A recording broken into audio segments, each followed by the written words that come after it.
thing. Probably will. Okay, number 14, the Franklin. Now, it says in the superscript that a Franklin is a landowner. So, there were some few people who were not nobles, but who did own land. He is an example.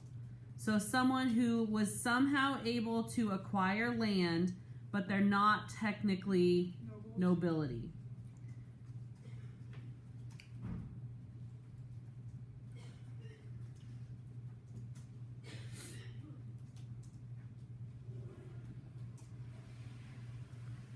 Okay?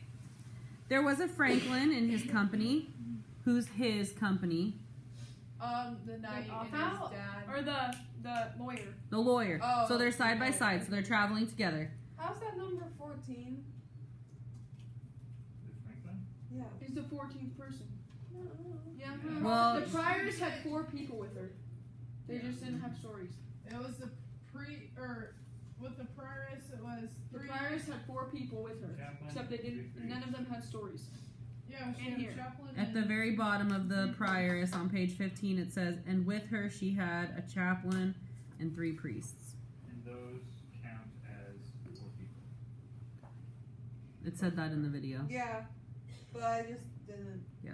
acknowledge Okay. it. There was a Franklin in his company. White was his beard, as is the white daisy. Of sanguine temperance by every sign, he loved right well in his morning sop and wine. Delightful living was the goal he'd won, for he was Epicurus's very son, that held opinion that a full delight was true felicity, perfect and right. A householder, and that a great was he. Saint Julian he was in his own country. His bread and ale were always right well done. A man with better cellars there was none. Baked meat was never wanting in his house, of fish and flesh, and that so plenteous it seemed to snow therein both food and drink, of every dainty that a man could think.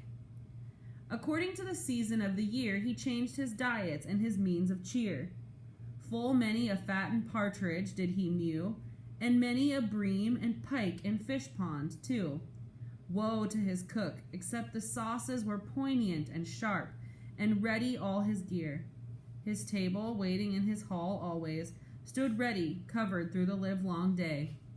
At county sessions was he lord and sire, and often acted as a knight of the shire. A dagger and a trinket bag of silk hung from his girdle, white as morning milk. He had been sheriff and been auditor, and nowhere was a worthier vavasor.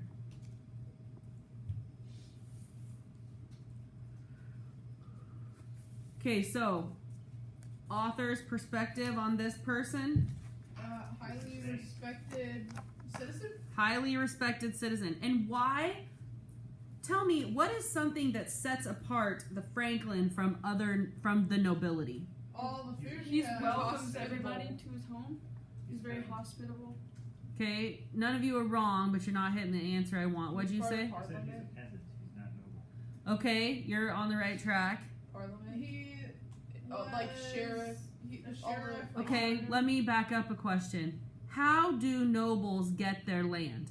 Handed From, down. Handed down. He How did the acquired- Franklin get his land? Bought it? He earned it. He bought it himself. So he had to work for what he has, as opposed to the nobility who are simply given what they have. Now, what is the Franklin known for? Food and drink. Kind The of best hard food to and miss. drink around. Yeah, his hospitality. He's a So- Gatsby. Kind of, yes. Very good metaphor. So, I was thinking more like Dionysus. Yeah, kind of yeah. both. Combination. Look at that. He, so they live out in the country. The nobility would probably not invite him to their parties, right? But he invites the people in the countryside to come to his house and enjoy. So the country people respect him more than they do the nobility that live in the area because he's nice to them. He was once one of them. He probably even invites the nobility kind of to rub it in their face and I'm a nicer person than Yeah. you are. okay.